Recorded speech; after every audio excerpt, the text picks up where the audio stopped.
Sinadya mo? Hindi po, Your Honor. Bali, ano po, alam ko po parang pinatigil na po ako dito dahil masyado na pong mahaba yung binabasa ko. Yes po, Your Honor. Napansin ko kasi nung pinakinggan ko yung tiningnan ko sa ating transcript, parang hindi mo binasa yung paragraph 30 na kung saan binabanggit dito yung DPWH Region 1. Chinek ko talaga kaninang umaga, nirecheck ko uli, hindi nasama sa binasa mo ito. Your Honor, talagang hindi ko po nabasa dahil masyado na pong mahaba yung ano ko. Yung binabasa ko po. Oo nga, nandito yung paragraph 30, DPWH Region 1. Yes po, Your Honor. Pero nung checking ko yung transcript, hindi mo binasa ito. Opo, yes po, Your Honor, kasi mahaba na po. Hindi, nabasa mo yung 31 hanggang 37 eh. Ito nalaktaban mo yung 30. Kaya lang ako nagtataka, kaya tinatanong kita, sinadya mo ba to o sinadya mo? Hindi po, Your Honor. Bali, ano po, alam ko po parang pinatigil na po ako dito dahil masyado na pong mahaba yung binabasa ko. Naimungkahi ko na sana'y tawagin din si Governor Chavit Singson. Baka ka kung may connecta doon sa ano mo, baka ka kung sinadya mo. Mr. Chair, may tatanong lang po kung Yes. with the permission of Yeah, okay. Senator Marcoleta. Mr. Orly, sabi niyo po 46 na maleta na nagkakalaman po ng 48 million bawat isa. Tama po ba? Based doon po sa level nung malita na nakita ko, Your Honor. Paano po nalaman ninyo na 48 million po ang laman ng bawat isa? Kasi bawat malita po, mayroon siyang post-it na nakalagay, may sign na 48. Lahat po yun may 48. Yes, Your Honor. So, yung 46 maleta, 48 million ang laman ay nagkakahalaga po ng 2.2 billion. Alam niyo po ba yan kung 3 times a week ang sinasabi ninyo ang delivery? Based sa my experience, doon lang ako naka-experience ng 46 nung time na yon, Your Honor. Hindi naman po every week or monthly ito. Yes, Your Honor. So at one point, yung 46 na maleta, 48 million ang laman, 46 times 48 million ay 2.2 billion. Excuse me, Senator Marcoleta, paubaya mo na sa kanya yung oras na naiwanan mo, now 1 minute. Isang tanong na lang. Sige, okay. 2.2 billion. Ganun po yung multiplication eh. Siguro, Your Honor, yun ang lumalabas. So one time lang po ito. One time lang po, yung time ko lang yan, nung panahon na na-identify ko si Congressman Yap, Your Honor. Alright, maraming salamat po. Thank you. Yung paghalimbawa mo, kaya mo ginawa dahil yun ang pinakamalaki. Yes, Your Honor. Pero pangkaraniwan, dahil 3 times a week, mga ilan sa tingin mo yung karaniwang na i-deliver? Ilang maleta? Usually, pag nanggagaling na sa Horizon, na idine-deliver na doon sa Forbes, minsan mayroong 15 or kaya 18 ang malita. Pero yung malalaking malita yon na nagre-rate yung bawat malita, minsan mayroong 48, may 50. Sa mga tweet, Mr. Gutes, pangkaraniwan, 15 to, Your Honor? yun ang average, pangkaraniwan. Yes, Your Honor. Yung nabanggit mong nabigla ka sapagkat malaki, 48, yun lang kay Congressman Eric Yap. Yes, Your Honor. Yun ang time na nakita ko talaga yung ganun kabalk Okay. yung palita na yun, Your Okay. Honor. Mr. Chair, payagan nyo sana akong magtanong lang ng isang tanong kay Mr. Diskaya. Mr. Diskaya, naalala mo, nagkaroon ka ng supplemental affidavit na binasa mo dito. Medyo mahaba pa nga di ba? Naalala mo yung nakaraan? Ito yung supplemental affidavit mo. Yes po, Your Na Honor. may petsang September 23, 2025. Ito yung nakaraang hearing natin. Yes po, Your Honor. Napansin ko kasi nung pinakinggan ko yung tiningnan ko sa ating transcript, parang hindi mo binasa yung paragraph 30 na kung saan binabanggit dito yung DPWH Region 1. Chinek ko talaga kaninang umaga, nirecheck ko uli, hindi nasama sa binasa mo ito. Ano ito, nagkamali ka lang o Your Honor, talagang hindi ko po nabasa dahil masyado na pong mahaba yung ano ko. Yung binabasa ko po. Hindi nga, sabihin mo na nagkamali ka lang, hindi mo sinasadya. Hindi po sinasadya. Pero dito po, wala rin po eh. Hindi nakasulat. Baka nakalimutan pong ilagay, kaya hindi ko po nabasa. Tsaka pinatigil po ako doon sa... Nakatigil... ito, sorry. Nagkamali po ng page. Ito po, 30 po sa Region 1. Meron pala. Oo nga, nandito yung paragraph 30. DPWS Region 1. Yes po, Your Honor. Pero nung checking ko yung transcript, hindi mo binasa ito. Opo, yes po, Honor, kasi mahaba na po. Hindi, nabasa mo yung 31 hanggang 37 eh. Ito nalaktaban mo yung 30. Kaya lang ako nagtataka, kaya tinatanong kita, sinadya mo ba to o nagkamali ka lang? Hindi po, Your Honor, kasi napatigil na po ako nung Hindi nga, sagutin mo, nagkamali ka lang. Hindi po, Your Honor. Hindi po ako nagkamali. Ano nga? Sinadya mo? Hindi po, Your Honor. Bali, alam ko po parang pinatigil na po ako dito dahil masyado na po mahaba yung binabasa ko. Hindi, ganito. Pinatigil ka, nung pagpatuloy mo, nakaligtaan mo yung number 30. Nalaktawan mo siguro. Yes po, Your Honor. Para maliwanag lang. Oo, Hindi gusto ko lang sinadyang maliwanagan kasi nabanggit ko na kanina na naimungkahi ko na sana'y tawagin din si Governor Chavit Singson. Baka ka kung may connecta doon sa ano mo, baka ka kung sinadya mo. Ngayon, kung sasabihin mong nagkamali ka lang, tatanggapin ko yon. Your Honor, hindi po ako nagkamali. Naalala po, hindi lang po nabasa. Okay. Salamat, Mr. Chair. Ang susunod po ay si Senator Risa Hontiveros. You may have the floor. Salamat po, Mr. Chair. Isa munang follow-up question kay Ginoong Guteza. Paano niyo po nalaman na bahay yun ni Michael Yang? Kasi dati po, may mga security po na kasama na ko na dati is doon po yung bahay ni Michael Yang eh. Mga security na dati niyong kasama na nung panahong iyon ay security ni Michael Yang, nung panahong bahay niya yon. Yes, Your Honor. Okay, salamat po, Ginoong Guteza. Ngayon, Mr. Chair, narinig natin kanina yung testimonya ni Yusek Bernardo na USEC for Regional Operations for Visayas NCR and Region 4B. So, hindi na po nakakagulat kung yung modus operandi nila sa Bulacan ay ginagawa rin sa ibang lugar na sakop niya. So, tuloy ko po yung pagtatanong tungkol sa ghost projects dito sa NCR, particular sa Quezon City. Mabuti pong marinig mula sa DPWH na inaaksyonan na rin ng department ang mga opisyal nito sa ibang lugar. Kasama sina NCR Regional Director Gerard Opulencia at sina QC District Engineers Johnny Protesta at Arturo Gonzales. Gusto ko pong balikan yung mga questionableng drainage rehabilitation project na ito sa barangays Tatalon at South Triangle sa Quezon City na lampas 100 million pesos ang halaga at parehong JJPR Construction ang gumawa. So ito po yan ulit. Nung Martes, inamin ni DE Protesta na ang ginawa lang dyan ay painting at declogging. Meron pa daw manhole repair. Ibig sabihin, ang gastos lang ay pintura, labor, at equipment na ginamit. Pero daang milyon ang preso. Si DE Protesta, nandito po sila ulit. Ano po? Yes, sir. Pakiupo para may follow-up questions ako sa inyo.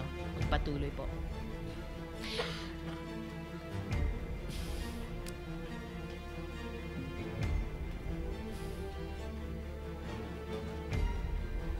Okay, so DE Protesta. Sumangguni po kami sa QC City Engineering Office. Alam nyo po ba na ginagawa na ng LGU yung declogging ng drainage sa buong Quezon City? Yes or no lang po? No po. No! Wow, unbelievable. Sa katunayan, DE Protesta, sa estima nila ng QC City Engineering Office, 20 million pesos lang ang ginagastos nila para sa declogging, para sa lahat ng mga distrito sa QC sa buong taon. hindi minsan. Magtataka ka talaga tuloy paano inabot ng 110 million itong dalawang proyektong ito. Di protesta, nasa na po yung program of works para sa mga proyektong yan? Kasi hiningi po sa inyo tapos wala kayong maibigay noon. Dala po namin ngayon, Madam Chair. Paki-submit po sa aming komite sa pamamagitan ng aming chair. Dahil palagay ko mapapatunayan yung totoo yung sinabi ng QC City Engineering Office at mapapasinungalingan yung sinabi mo sa amin. Pakisumite po yan sa komite ngayon within this hearing. Dala ko po. Di iprotesta. Sabi rin po ng QC City Engineering Office, pag sinabing rehabilitation of drainage, ang ibig sabihin ay huhukayin ang lupa, mag-i-install ng tosang o yung reinforced concrete pipes at saka ire-restore, no, ang semento. Ang ganyang project, nasa 20 million pesos ang halaga, pero halos buong budget ay nasa tosang at groundworks. Kayo nga po yung nagsabi noon na wala kayong ganyang ginawa. So, kaya nyo bang harapin ulit ngayon ang Blue Ribbon Committee at sabihin sa amin, mata sa mata, di iprotesta na walang mali sa proyektong yan? Actually, nabanggit ko nga po nung last hearing po na may dupa naman po yan, may plano rin po. Isasubmit naman po namin sa inyo. Actually, nandyan na po ngayon. Yung, para pwede naman po ma-review. Nandyan din po attach yung mga accomplishment. Pero kino-confirm nyo yung sinabi nyo sa amin dati na walang groundworks ang ginawa, walang paghuhukay, tapos pag-aayos ng semento pagkatapos. Actually, ang scope of work po nung drainage rehabilitation is replacement of manhole, replacement of existing steel grating, then repair po ng mga existing damage manhole, and then po yung declogging ng buong barangay po. Yung kung ano man po yung scope of work na nandun sa may plano po. Nandun naman po lahat, ma'am.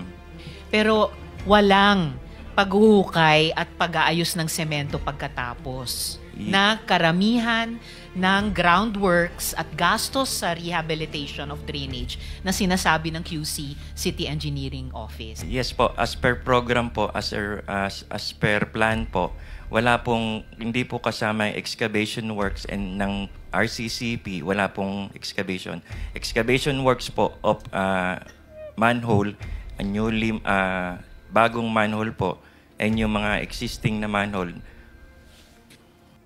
At yung mga excavation na yon ay sinabi ng QC City Engineering Office. Yan ang karamihan ng trabaho at gastos para sa totoong drainage rehabilitation sa lahat ng distrito sa Quezon City sa isang buong taon. 20 million pesos. Hindi aabot ng 110 million pesos para sa minsanang rehab kuno ng 2 proyekto lang.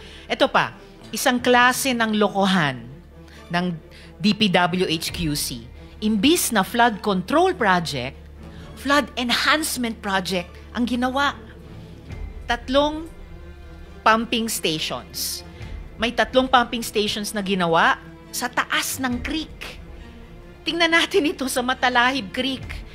Gawa ulit ng St. Timothy Construction. Kaya mamaya itatanong ko din sa mga diskaya. Ang halaga nito, tumataginting na 350 million pesos. Ito po yan. Yung creek po na malapit lang sa Araneta Avenue, malapit po sa mga punerarya. Ayon sa reklamo ng mga residente, Mr. Chair, at kinumpirma din ng pag-aaral ng QC City Engineering Office muli, pinalala pa nito ang baha sa area. Kasi ang disenyo ng proyekto, dapat ipump ang tubig mula sa creek palabas sa ilog, San Juan River. Pero ang ending, naging harang pa. Yang 3 pumping station, naging harang sa pagdaloy ng tubig palabas sa ilog. Kung walang pumping station sana dyan, di iprotesta, malaya ang tubig palabas. Pero dahil hinarangan po, lalong lumala ang baha. May paghahambing pa po kami dito. Comparison ng rainfall intensity. O yan. Bago nung itayo yung mga pumping stations na iyan, sa 57 millimeter na ulan, 0.2 meters ng baha ang lalim. Pagkatapos ng 3 pumping stations na yan, sa 19 millimeters lamang na ulan, 4 o 3, isang kapat o isang katlo lamang, 1.50 meters. Halos times 10. So bago ang proyekto, kahit malakas ang ulan, konti lang ang baha sa lugar. Pero pagkatapos ng proyekto, 1/3 ang lakas ng ulan, pero times 20 ang taas ng baha. Pinalala ang baha sa Araneta Avenue at umabot pa ngayon hanggang pa sa Banawe. Nangurakot na nga sa proyekto, gaya ng pinatutunayan nung sinabi ng QC City Engineering Office sa amin, pinala pa ang perwisyo sa tao at ang contractor niyan walang iba kundi ang St. Timothy.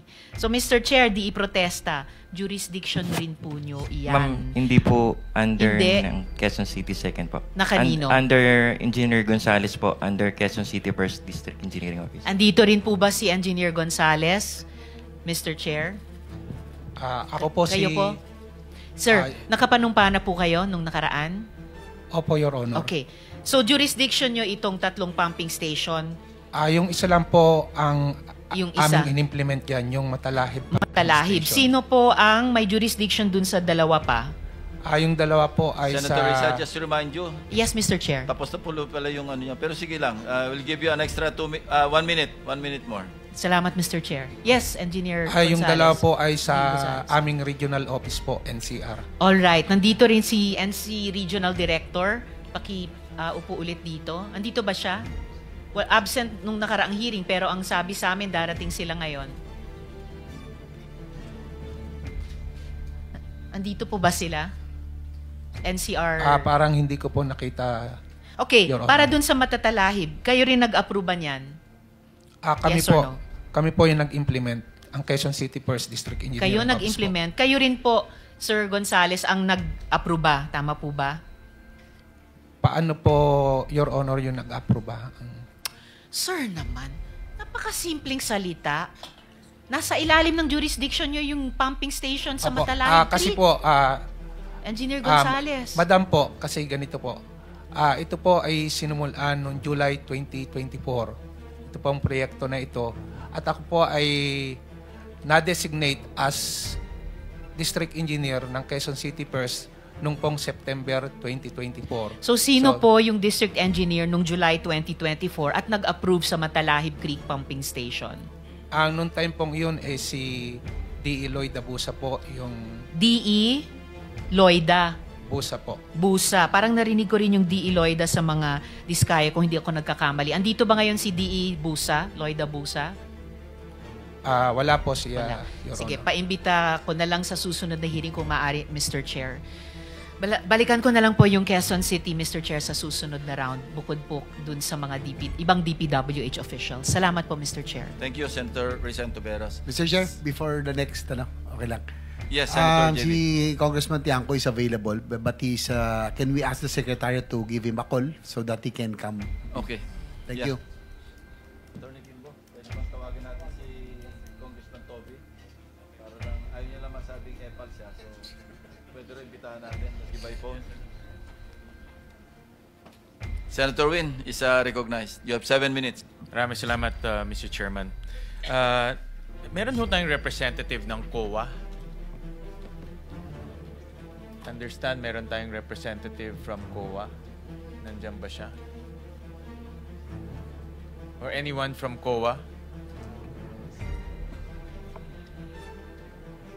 Nasaan po yung taga-COA?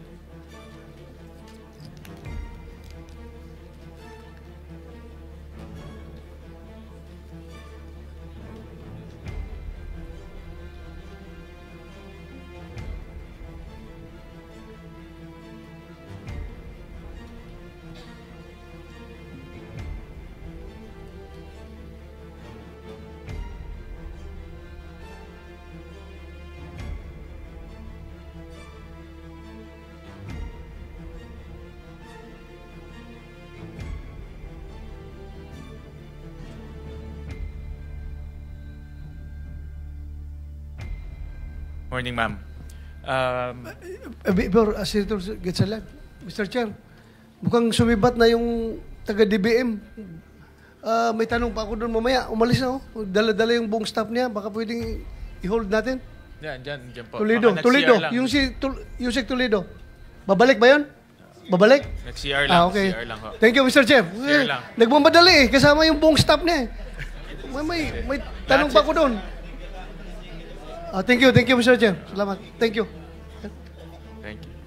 Basta pulis talaga mabilis, matalas ang mata. Ma'am, ano pong pangalan ho ninyo? Wala kasing nameplate sa...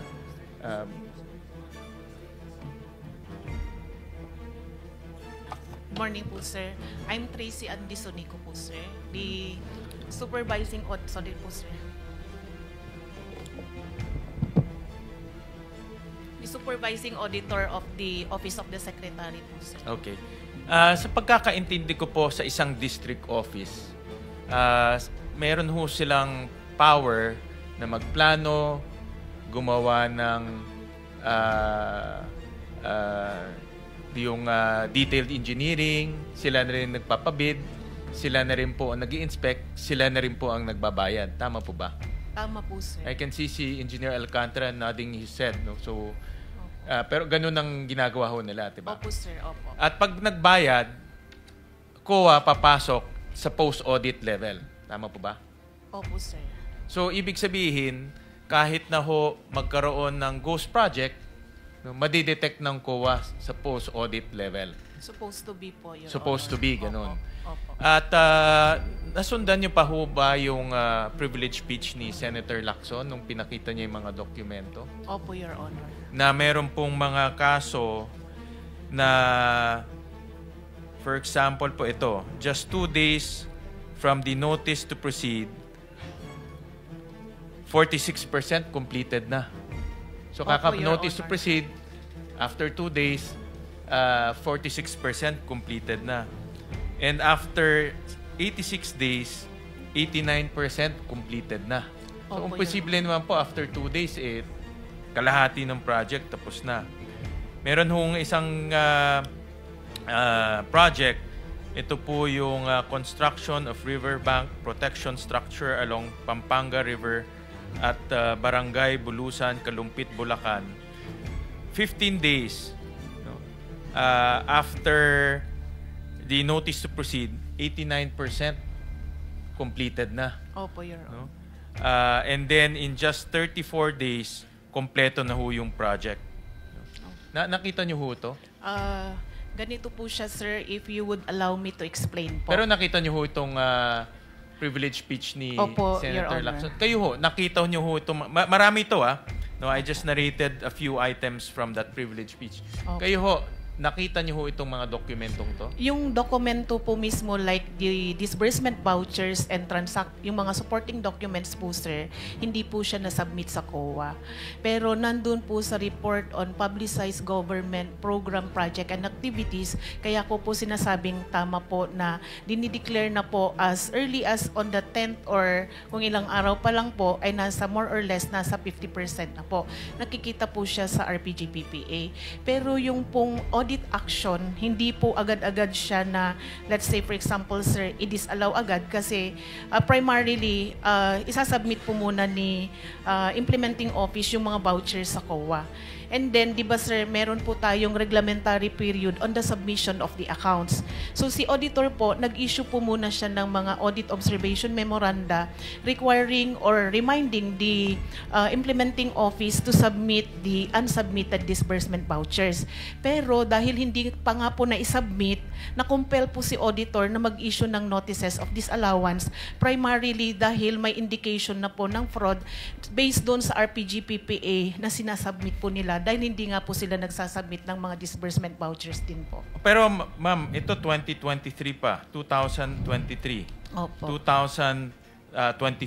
Opo. Paano po umabot na ganito after 2 years, tsaka lang ho lumalabas to? Ba't hindi ho na-detect ng resident auditor doon. And who is the resident auditor during those times? The resident auditor during those time and up to present po is Miss Cinderella Esperanza Santos po. Actually po sir, papunta po sana siya dito pero talagang trinatrangkaso po. Kagaya ko din po, trinatrangkaso din po.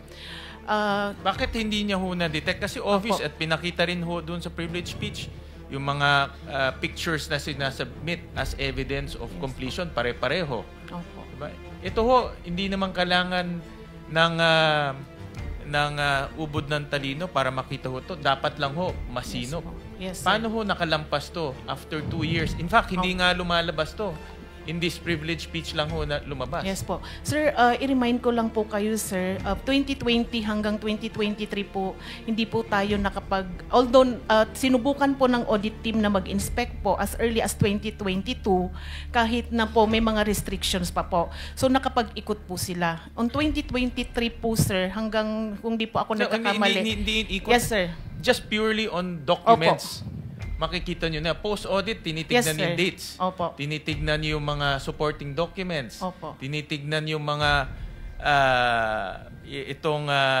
veracity of their declaration, Yes di ba? po. Yes, sir. Kaya nga po napilitan po yung auditor na mag-disallow ng mga transactions po ng Bulacan First DEO kasi hindi po lahat na-submit po yung mga transaction documents po, sir.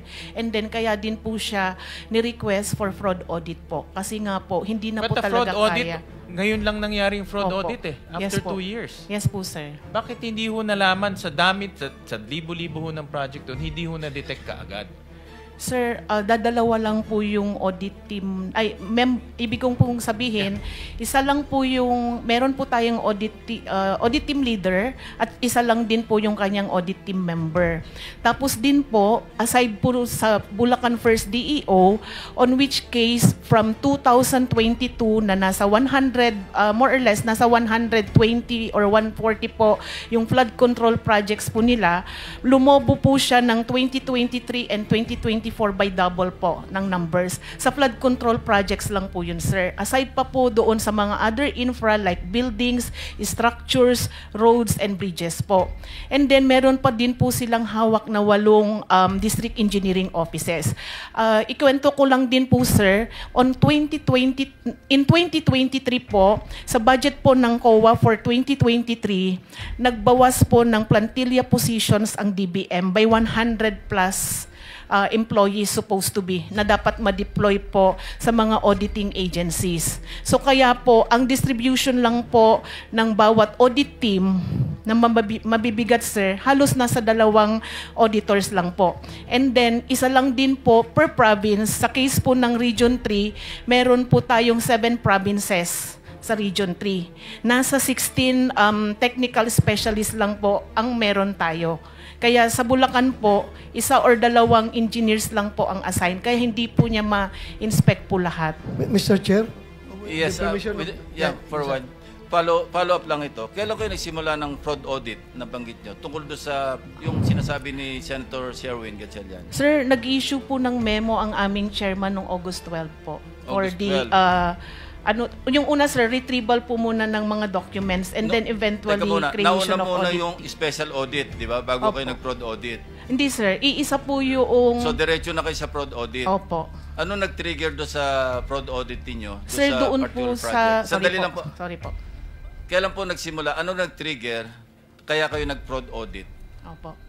Sir, doon po sa sumbong mo sa Pangulo, tsaka yun pong press conference po ni President, sir, noong August po. So, eventually, sir, initially, retrieval po muna ng documents. And afterwards po, doon sa mga dates, hindi ko kabasado, pero sunod-sunod po yun. Tsaka po nag-create ng fraud audit teams po. And then, eventually, nag-deploy na rin po ng okay mga na po, technical. malinaw na. Opo. Thank you, sir. Opo. Thank you, Mr. Chair. Sunico, ibig bang sabihin mo ngayon sa amin dito sa committee kaya naglipa na itong ghost projects because failure kayo sa pag-carry out ng inyong mandato dahil kulang kayo ng tao, kulang kayo ng engineers mag-inspection? Opo.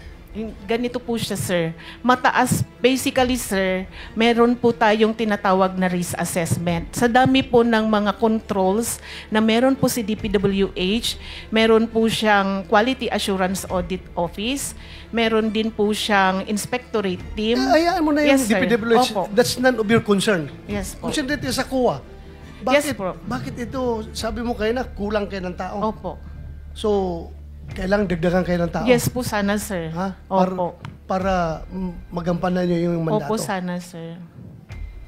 Bakit ngayon lang ito lumabas? Sir, lumalabas na po yan sa mga budget hearing natin. As I have mentioned, para po sa 2023 budget namin, sa Bulacan alone po yun, sir, yung inalis po na 120 plus na positions po. Thank you, Mr. Chair. Okay, balik sa'yo. Sige. Ako ho, I respect the elders, Mr. Chair. Dalawang elders ho yung katabi ko. Ma'am, parang hindi ka tanggap-tanggap na because of lack of manpower, lumampas to ng ilan years. Kasi, di ba, every end of the year, meron exit conference. Alam ko ho, nung mayor po ako, every end of the year, may exit conference, sasabihin sa'yo lahat ng deficiency doon. At pag hindi mo nagawa, the following year, puro disallowance. In fact, yan nga ang comment ng mga kapitan. Pag bumili sila ng konting bagay lang, disallowance, explain. Pero ito, 2 years, 3 years, mas matagal pa based on the testimonies, hindi nadidetect ng COA. Hindi, sir. May mga observations naman po ang mga auditors natin, sir. Yun nga lang po, sa dami din po. Kasi, sir, pagka kunwari po, nag-issue po walang action ng NBank? Ba't walang action ng commissioner? Kung na-detect na nila, lalo na ganito, we're talking about, ma'am, hindi ito 1 million, 2 million. We're talking about billions. No? Billions ang perang nawawala. No? At ang pinag-uusapan natin dito, ghost projects. At pinag-uusapan natin, based sa dun sa nahalungkat ni Senator Ping, mga very obvious tampering of supporting documents. No, you don't need to be a CPA to know that. Makikita mo na kaagad eh. Ngayon, ang tanong ko, baka yung mga kasamahan nyo doon kasama rin dito sa modus. Naimbestigahan ba ho sila? Wala ho kasi yung resident auditor. Naimbestigahan mo ba sila? Sir, meron po kasi kaming internal audit affairs. So, nasa kwan na po namin yun sa chair, sa disposition po ng aming chair. Yeah, but naimbestigahan na ho sila? Because right now, kailangan matita lahat eh. Wala po akong knowledge pagdating po doon, sir, kasi sa human resource na po yun, sir. Yeah, pero ang punto ho namin, ang last control or last safeguard in that area is COA. Yes po. Sir, pag ang COA bulag, lalampas talaga ito. Sir, pwede ko po bang i-share, sir, yung mga paghihirap din po ng auditor? Di ba, sir, as mentioned earlier, sir, kahit po meron pa po tayong limited movement during 2022, nag-inspect po sila. Based po sa kwento ni Miss, nung ATL po, naghahati pa po silang dalawa nung kanyang member para lang po marami silang maikutan pag nag-inspect po sila. Hindi lang yung inspection eh. Yes, yung inspection na intindihan ko, yung dokumento eh. Ang hindi ko maintindihan, bakit hindi na-detect sa dokumento na in 15 days tapos na yung proyekto? Yung sinasabit na supporting documents, mga pare-parehong pictures. Yes. Hindi na inspection. Opo. Ako naintindihan ko inspection, Yes, malalayo talaga. Pinuntahan namin, malalayo talaga. But yung dokumento lang, tabletop lang to. Opo. Kaya po nag-disallow yung auditor po natin, sir. Yeah, but this is after many years. Ba't hindi disallow immediately at in-elevate to kaagad?